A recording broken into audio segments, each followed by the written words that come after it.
have a problem. And by we, I mean me. The problem is in the room with us, and the problem is also me, and also the massive amount of books that is currently causing structural integrity issues to my dresser in my room. Chey, what is this?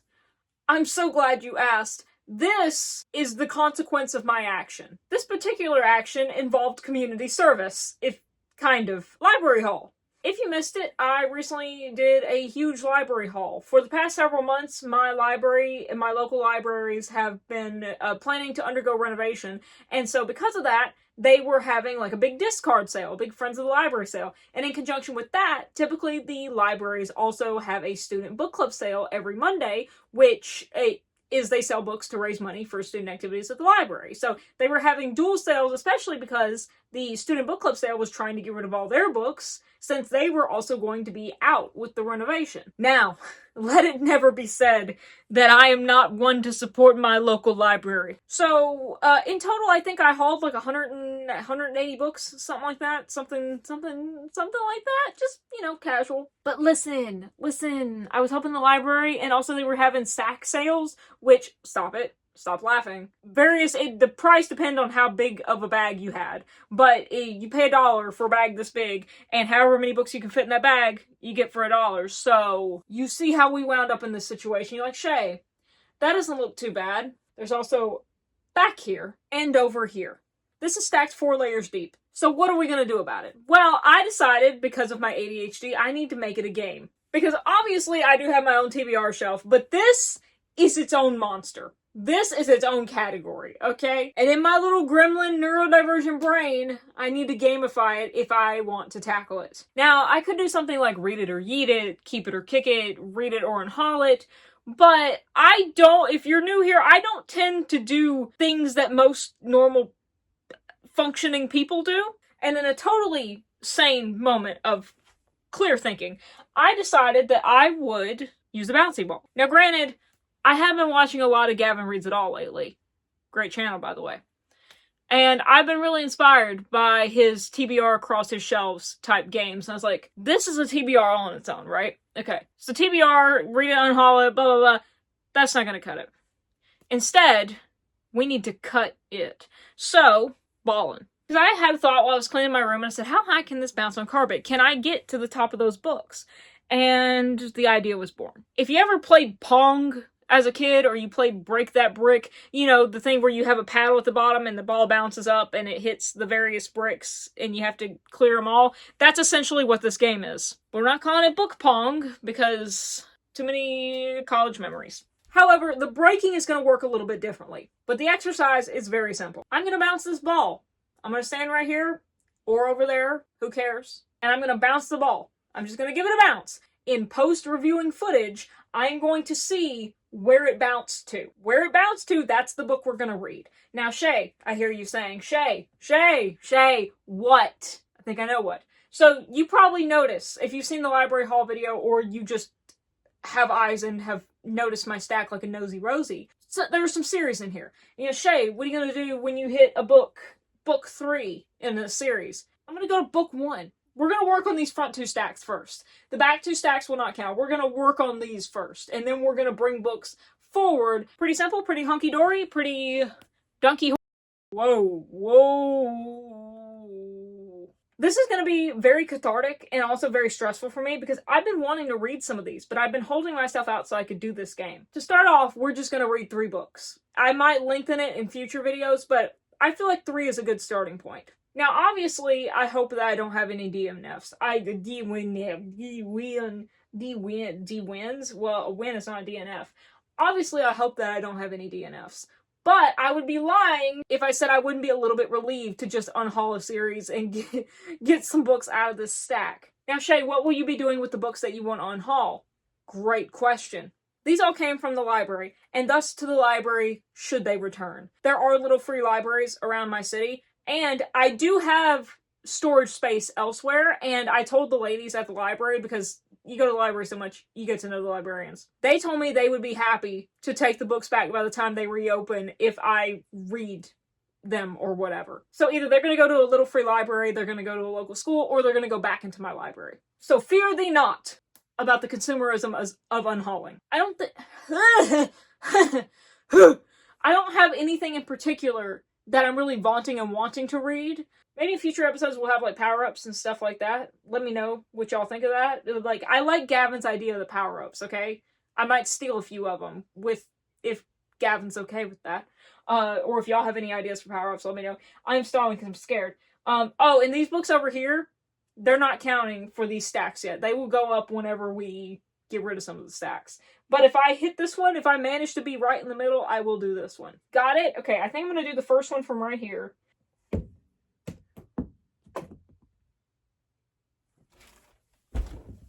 I need my microphone! Oh, I didn't like the way my meat jiggled! So what happened is I have a rip in my carpet and it landed right in that rip and went...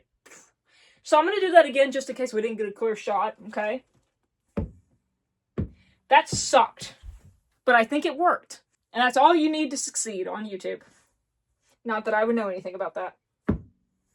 Ah, that touched a series. That definitely touched the series. I'm going to close my eyes. That's probably a bad decision. Do it anyway.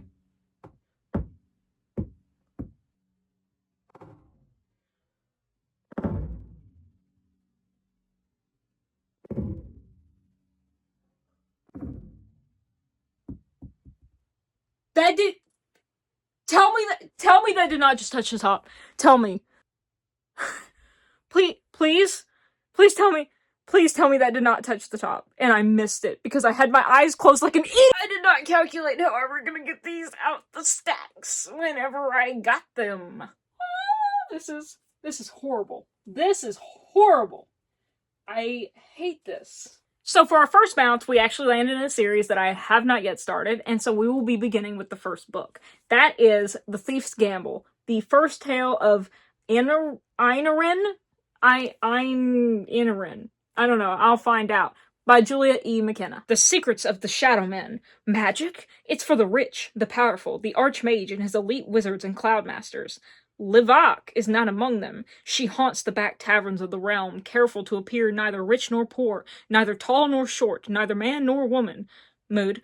Obscurity is her protection, thievery her livelihood, and gambling her weakness.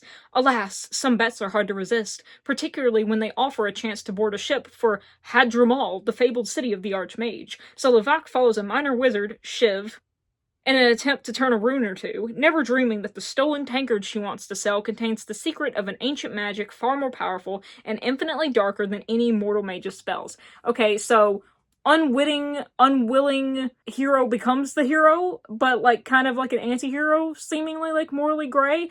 I remember when I read the back of this, it gave me Durzo Blint vibes. If you've read that series by Brent Weeks, I love Durzo Blint. I'm a Durzo Blint girly through and through, okay? Justice for Durzo Blint. That wasn't a miss. If you know, you know. I'm excited because I haven't really, first of all, seen femme authors in fantasy like this, at least not a lot in my library, and I don't own many fantasy authors, many femme fantasy authors in like mass market paperbacks, especially with a femme presenting, well, I guess neither man nor woman. Well, it says she. So, femme presenting. So, I guess you could say femme presenting main character in this sort of role, and I'm very interested in it. I'm very intrigued. We will see. It doesn't seem like it's that hard. I mean, like, it's not, like, super fine print on the pages or anything like that, so it doesn't seem too dense. So, on the second bounce, we actually landed in a guide that I unwittingly got a lot of books for in my library haul, but they all just sounded so interesting. So we landed on these two R.A. Salvatore books. I still don't know if that's how you say his name. But the first one of these two, from what I can gather, is this one. The Silent Blade, part of the Forgotten Realms universe of books. Because apparently this is a whole realm, a whole saga. So I'm gonna let y'all know a little secret. I've never read anything by this author. Never read any R.A. Salvatore, okay? I've been meaning to because they're a big name in fantasy and I love grimdark and high fantasy and stuff like that. So I grabbed a bunch of these from the library. I did not stop to think about whether or not they were all in the same universe and if that mattered. So if you're into these books, if you know anything about these books, do I need to read anything before I go into this, or am I okay going into this flying blind? I don't know why I'm asking you this. You're watching this after the fact. I'm going to do a little bit of research my due diligence, and I'll find out. And if it turns out that way, you'll see me picking another book, because I'll probably be putting these aside. But if not, then I will be reading this. Wolfgar returns from the abyss to find there are demons a hammer cannot crush. I love demons. Are we crushing demons? Leave the demons alone. Intrari has used his dagger to carve an empire in the back streets of Kalumport as he seeks the head of his oldest foe. Drizzt, someone out there is really mad that I mispronounced that, learns that not all wounds bleed and not all blades kill. Woo! Woo! Woo! And as for the... Get back up here. Away with you.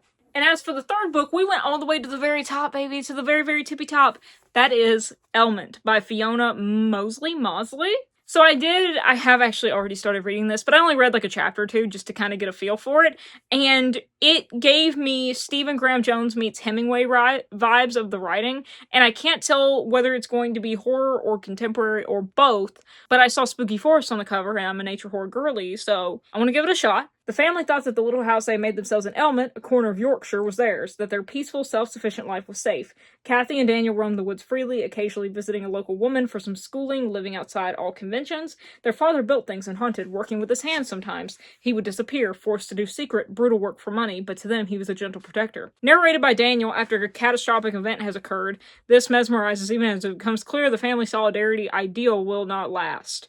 When a local landowner shows up on their doorstep, their precarious existence is threatened, their innocence lost. Daddy and Kathy, both of them fierce, strong and yielding, set out to protect themselves and their neighbors, putting into motion a chain of events that can only end in violence. I like that! We've got two big chunky fantasy boys, and a nice little contemporary, it seems like. I guess I will get back to y'all and I am going to read these in order that I bounced. I'm going to try to, at least. Okay, after a little bit of research, and by research I mean reading a few Reddit posts, no one can agree. Literally, pretty much no one. I have read that you need to start from the top of this character series in order to understand better, like, plot developments and characters and storylines and stuff like that, and this is book 11. So, I'm not starting from book 1 when I thought that I was maybe going to be able to. What I am going to do is I'm going to start reading this. And this will be the criteria for me whether or not. So I'm going to read this with the knowledge going in that is book 11. Because some people, like, you may be a little confused and you may not get as much enjoyment out of it, but you definitely won't be totally lost. And so that gives me hope. And also I'm a pretty experienced, like, high fantasy or, like, intricate world reader, so that doesn't really scare me or anything like that. So what I'm going to do is I'm going to treat this as, like, kind of like my intro, my dipping my toe into this author's writing. And I am going to try and read this and see how much I enjoy it. And what I will not hold against it is if I feel lost or, like, behind in the lore or anything like that, because I'm going into it with the knowledge that I am 11 books behind. So that alone, the confusion and stuff and being lost, that alone will not cause me to DNF or unhaul it. It won't. That will just be a sign. But aside from that, if I'm enjoying it, if I'm enjoying the... If I can see that if I understood it, if I had more background knowledge that I would be enjoying it, then I will go back and start at book 1.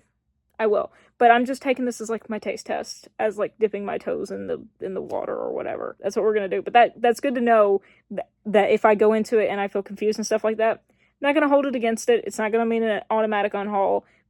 And if I'm enjoying it otherwise, then I will go back. And I may even, like, end it early and set it aside and go back to book 1. And then we'll just choose another book from the stack, and I'll count it. We'll see. None of my videos ever go according to plan, so that's why you should, I was going to tell you to subscribe. I can't in good conscience tell you to do that when I just did that with my face. But if you want to stick around to see how things go awry and then come back aright, and you want to see how that I can't segue this naturally, let's get to reading. Elmet, this book flew by. I really enjoy this. I think if you enjoy Stephen Graham Jones and Ernest Hemingway and Kurt Vonnegut, I think you'll vibe with this type of writing. It very much is, forgot the word in there, like a literature kind of thriller, but you have to kind of have things, you kind of have to be okay with some things being unresolved, and I'm not talking plot holes, I'm just talking in that literature way where you're like, okay, so we don't know, like, the full story of what happened with this person or, like, what went on after that said thing.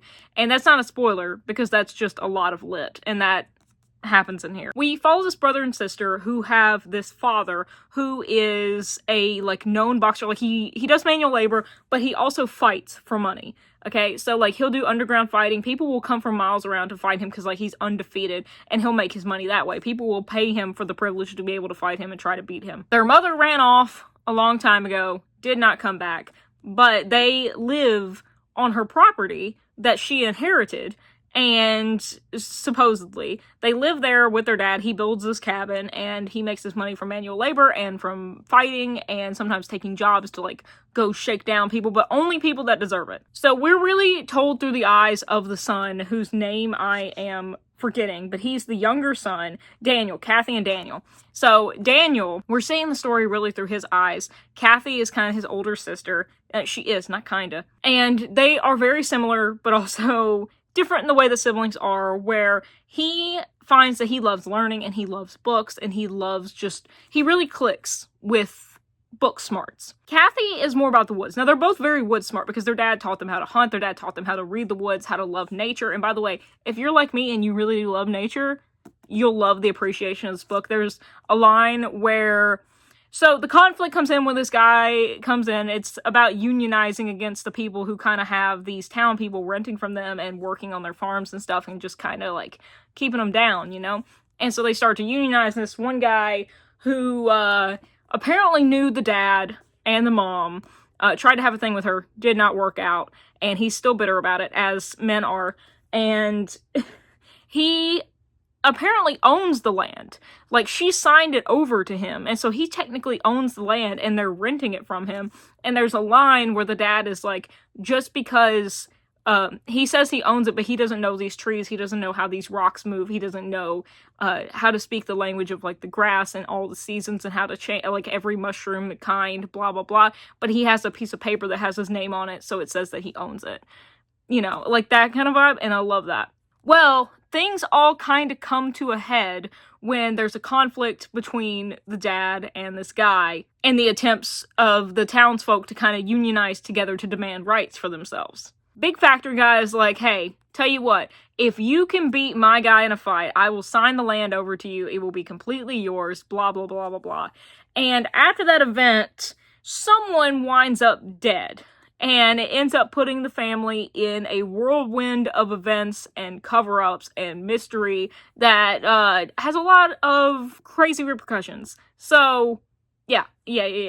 I really liked it. That was such a long explanation of this book. But I really liked it, especially from an author in a book I hadn't heard of. I just picked it up at a library sale. And I don't really like lit fic, but I really enjoyed this. I think because of the pacing of the story kept me invested to see, like, where it was going to go next. Because we do kind of have alternating timeline perspectives, but you can't really tell what's going on in, like, the more present time. You just, like, you start to realize they slowly mesh together until we come together at the end at the present moment.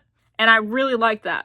I thought about doing something similar in my own writing, so it was cool to actually see it utilized in a novel like this. It is darker, but don't expect to go into this with horror, because I thought that was what this was, but that's okay that it wasn't, because it ended up being great anyway. There's some beautiful lines, I like the characters, they're all interesting. If you like girl power supporting women's wrongs.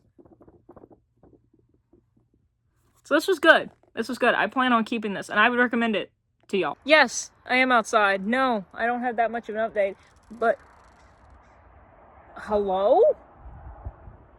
But y'all think I'm not going to take an opportunity to use beautiful natural lighting while I have it? Come on.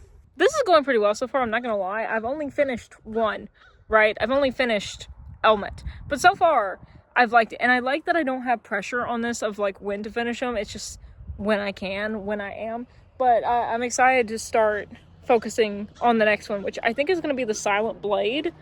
Just because I feel like I'm more probably in the mood for it. Actually, I'm probably going to do the Thief's Gamble. My crows agree. Thief's Gamble. So Thief's Gamble will be our next one. But yeah, I'm excited to read more library books, especially because I'm tired of looking at the stack, and I'm really trying not to read out of the stack unless it's for this video. That way I can have future content. Duh. But yeah. It's going well so far. And I kind of like having the stacks to motivate me, because it's like, oh, well, I'll certainly always have something on my TBR. Ah! Hi, end of the video, Chey here. I either lost the footage from my review of this book, or I never even filmed it to begin with. That's what happens when you film 47 projects at once. So I'm gonna tell you this right now, and I'm just gonna edit it in where it should have been. The Thief's Gamble. Overall, I really, really liked this book. It did take a little bit to hook me in because it starts out very slow with the pacing and it feels a little bit info dumpy in the beginning, and it even as an experienced high fantasy or like really intricate fantasy reader, it took me a long time to like grasp on to all the names, and I felt like when we got info dumped, I didn't feel like it was cohesively woven into the narrative to make us understand the significance of it, like what either has significance or what didn't, like what was just for us to notice and what was for us to take note of for later in the story. It was all interesting, and I love the world building. This world has been built out so well, and by the end of this book, I was like, yeah, I want to read more about this world, because now, like, I'm in it, you know, like, we've seen the impact and the importance and the variety in it, and so now I'm ready to go further into the story and see what that means. However, in the beginning, it does kind of feel like, huh? Should I know this? Like, what, not that we need to be led by the hand. I just think it needs to be tweaked a little bit. I would have liked the presentation. It's not that there was too much info or that there was irrelevant info. It's rather how the information was presented. Because of that, I think it made the pacing seem a little bit slower in the beginning. But before even about halfway through this book, like, I started really just flying through it. Because it is a fun story. It's full of a host of interesting characters. I got to know and got to care about the characters. However, I wish we would have had a little bit more time with some of them. I say as this is like a gigantic book. However, I did like that it didn't walk us through every single interaction that these characters had. You were just made to know that the moments that we didn't see between them were important. So there's a lot of traveling in this book, right? And there are some, like, quiet nights, or they talk about, like, conversations beside the campfire or whatever. But you don't see every single night, because that would be an insanely long book. Long book. But you do believe that growth the next time you see one of those quiet moments, because they don't just, like, interact and show their growth in the very important moments, in the plot twist, in the turns. You do get some of these quiet moments where you're like, oh yeah, that seems like an actual progression, which I really, really enjoy in character work, because that makes me care more about who we're following, and then who they're following with. I'm like, okay, let's see how this develops. I can believe that those two have a love interest, or I can believe that that person and that person have a Parcheesi, like, nemesis, you know, or something. What I love about our main character, though, Lavok, I love that she's a strong, independent woman. No, but she is interesting. Like, she has depth to her. She's kind of become the anti-chosen one. Like, she's not the chosen one, she's just the one that, unfortunately, got chosen for this. She's not the savior of the world or anything like that. I'm not like other girls. She's like, I'm not like anybody. I'm just worse in general. And I love that energy. She has dealt with some really hard stuff, some really rough stuff, and she's not entirely healed, but I love that journey that we take of her discussing her said traumas and discussing her experiences in general that give that extra backstory and the depth to her character, that we can immediately tell why things matter or why they're going to play an important part of the story, even if it's just a personal relationship. Because if we're going to be following along with this, I don't think she's a main character in every single book. I think it kind of rotates. But if she's going to be a reoccurring main cast figure, then we want that depth, right? Like, we want to be able, like, 3 books from now to be like, oh yeah, like, she was born in this, and, like, now we're seeing this, and that's important. Pay attention. But I just love that she is very, like, go around and find out. She has a lot of the traits that rogue-type male characters are praised for that I don't think especially, like, when this book was published, I could be wrong, because I haven't read a lot of fantasy like this. Like, I would say this is grim light. This is not grim dark. I would say this is, like, grim light, because it does have some heavy, does have some rough and, like, gritty stuff in it, but it's definitely not, like, Joe Abercrombie type grim dark. And I haven't seen many female lead characters in such a rogue, thief, Durzo Blent-esque type role. See, the ones that I'm even comparing it to are male, because the most I have seen in those kinds of roles are male, especially back then. I think this is the 90s, like in the 90s. Now we're seeing a little bit more of it, but I have yet to see many. And again, this is probably my own ignorance, so if you have recommendations of female character like rogue-like types, especially in older fantasy works as like leading characters, who, I'm not talking about like Divergent, I'm not like other girls, but like blah blah blah, you know the type. If you have any books like that that I just don't know about, which I'm sure they're out there, they're probably just by smaller authors or I just don't know, drop them in the comments down below, because I would love to read them. I'd love to check them out. I want more of this. I want more of Levok. I want more fuck around and find out energy, just because she's unhinged and she's smart. Not because she's like, everyone else is stupid and I've been chosen for this role. Like, she's like, no, I will just fight you. Like, I'm just a bruh, like, sitting in the corner. Come find out. You know? To me, it's, I hate the word performative because it gets thrown around so much, but I feel like, oh, do I say this? Do I say this hot take? Yes, I do. So, you know how Five Finger Death Punch is, like, performative? Or a lot of people that listen to Five Finger Death Punch, unironically, or not at the gym, are performative tough. To me, it's the equivalent of, if you have to tell someone in a song how tough you are, like, oh, I'm gonna beat your blah, blah, blah, blah, then you're not. That's a lot more bark than your bite. The really true tough people, the real people that you gotta watch out for, ain't gonna say to you about it. They just gonna beat you. That's what I mean by, like, like, all bark, little bites.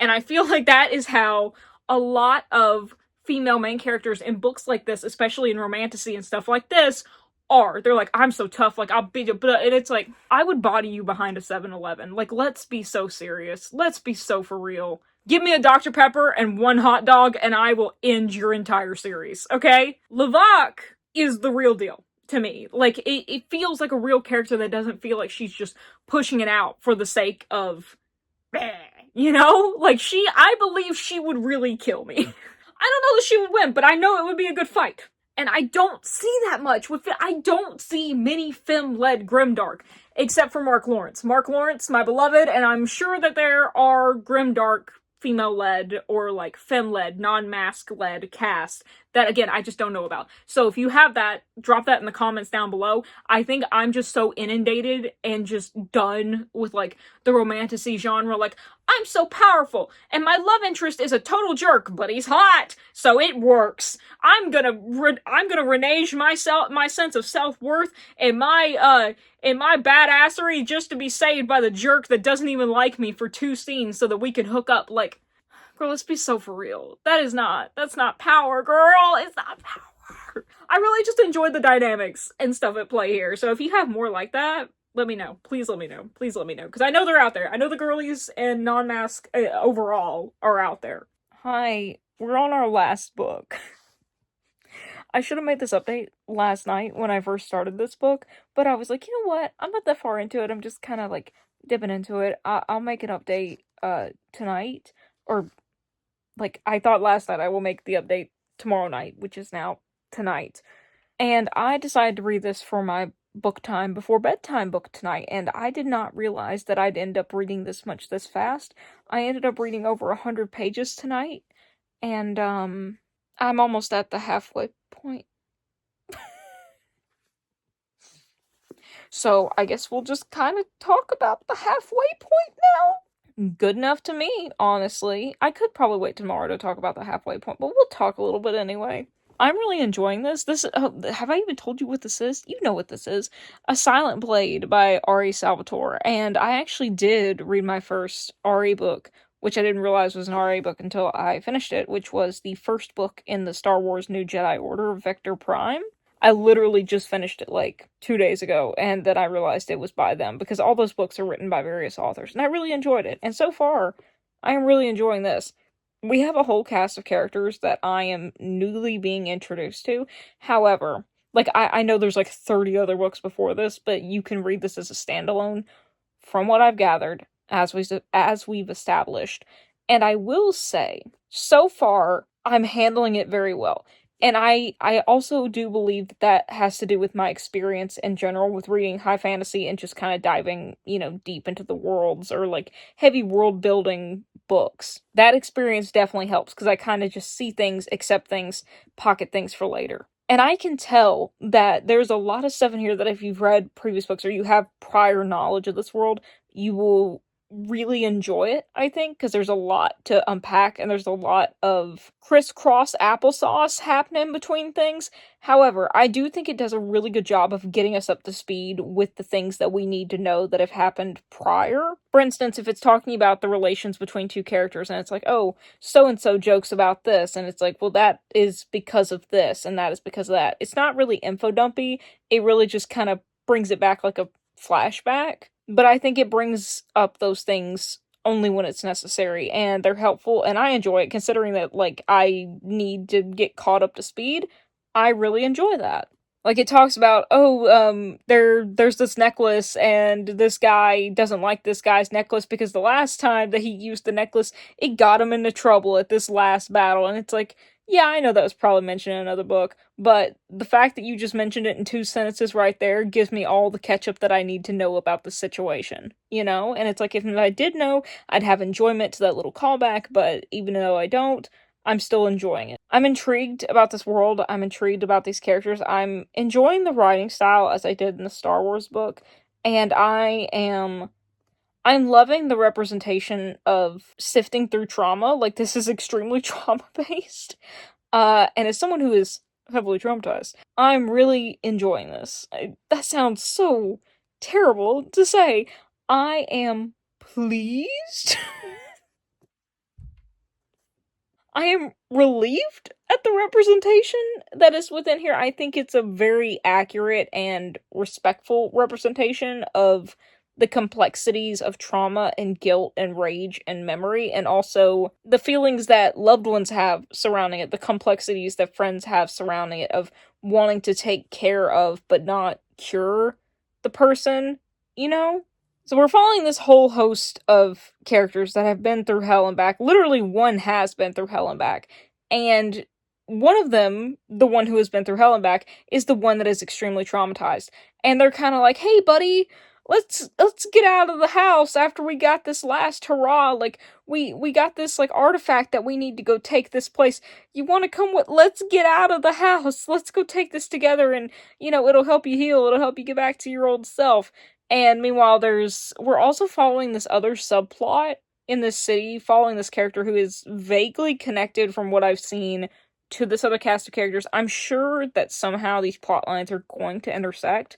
I'm not quite sure how yet. But the main plot line we're following is our main group of characters journeying along to go take this artifact somewhere, and just trying to take care of their buddy. And yet, I am most interested in the actual subplot of, I'm going to butcher his name, but the assassin in Intrari. Do not come for me, you nerds. Intrari? Entry. That's his name. Calling him Entry because he's an assassin. He makes a lot of entries. I love him, and for some reason, I'm gonna look up fan art or whatever it says.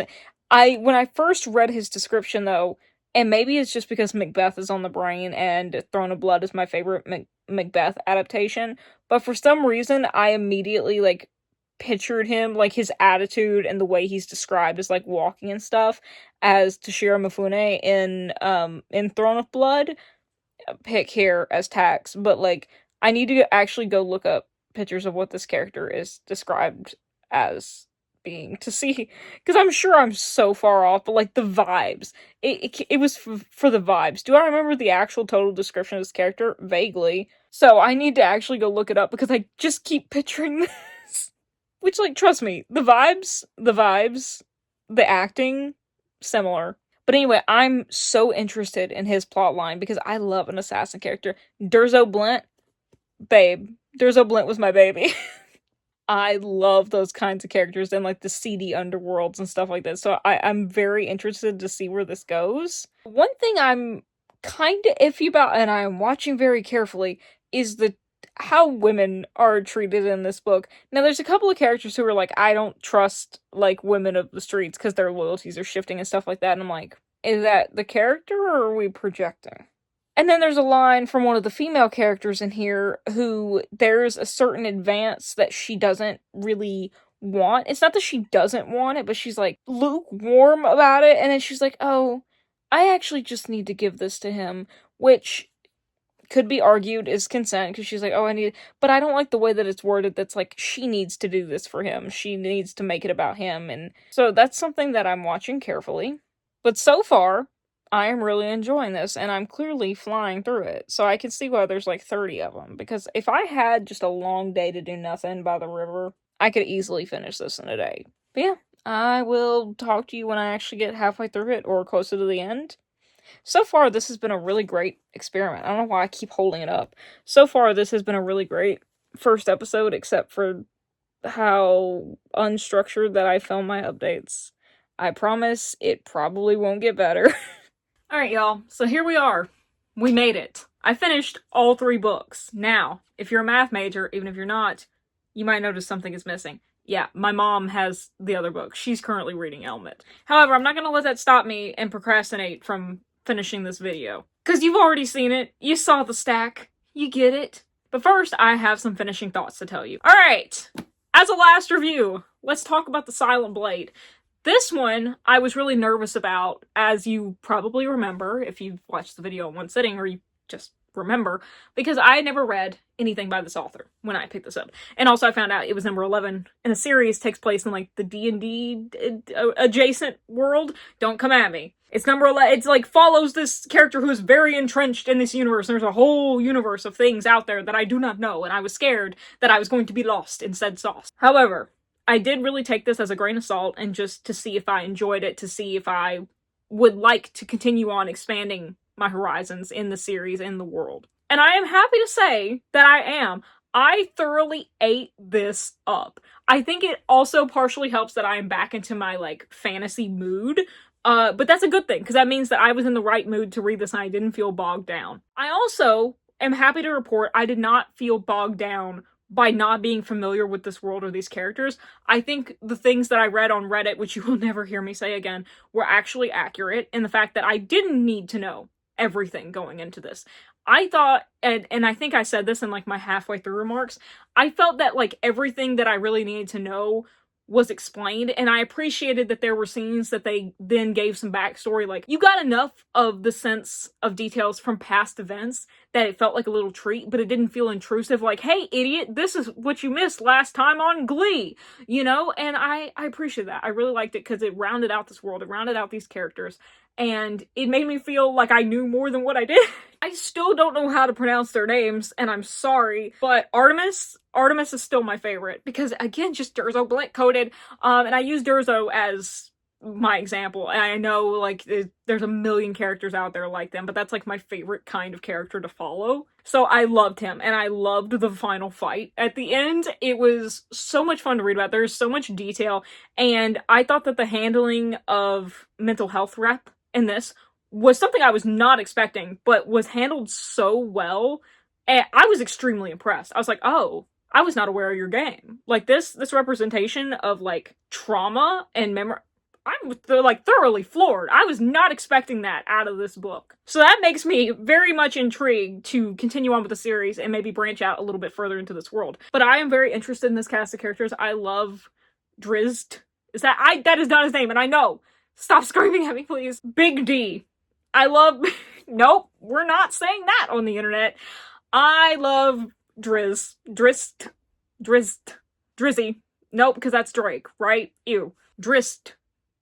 Someone get Brennan Lee Mulligan to help me, please. I love his character. I'm so interested in his backstory, but he also just seems so OP to the point that it's like, that's a little silly, but it's all in good fun, right? I just want Artemis. I want more Artemis. I need to look into more. I miss those kind of characters. But I enjoyed following every character in this book. I enjoyed learning about the world and, like, going on these adventures. It just, oh man, I missed fantasy. And the pacing in it was so well done. I love the descriptions of the battle scenes. They were very vivid. And again, I love the lyrical writing that didn't try to be lyrical. Sometimes it did read as neurospicy coded because it laid out various emotions and what various people thought, like, oh, he did this because of this, and he thought this due to this, and I was like, that's how I think inside my head.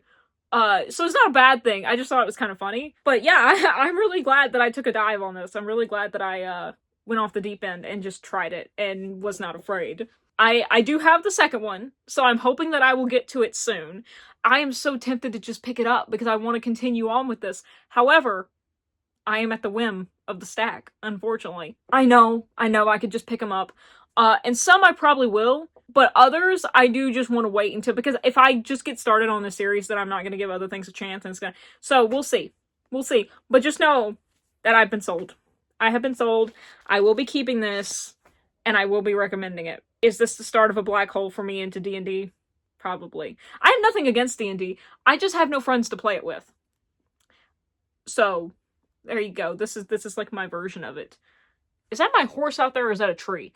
That's a tree. So, yeah. So, I ended up reading all 3 books. Otherwise, you wouldn't be at the end of this video. Well, I guess I could have DNF'd. I didn't end up DNFing any of them. And I actually ended up with... They were all like 4 stars? 4 stars or above? Yeah, I think actually all 3 of these, the 2 that I'm holding and the one you're just going to have to imagine this here, I think they were all 4 stars. So very, very good. I enjoyed all 3 of these immensely. I will be keeping all 3 of these. I did start 2 series, though, but I got 3 books off my TBR, and I got 3 books out of the stack. So that takes us down to 106. I think these also jump-started me getting back into my fantasy mood, which is fan-freaking-tastic. These were great to go to bed and read. They were just... And the book that is not here. I just flew through all 3 of these immensely fast, because they were all enjoyable. And I would recommend all 3 of them to you. But wow, what a good way to start off this series. Don't worry, there's lots of episodes to come.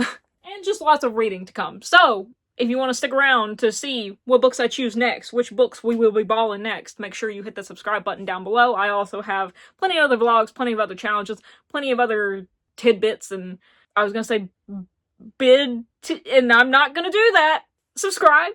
Trust me, just go ahead and subscribe. You won't regret it. But for now, thank you everybody so much for watching. I really appreciate it. And if you ain't heard from anyone else today, I love you. Love and peace.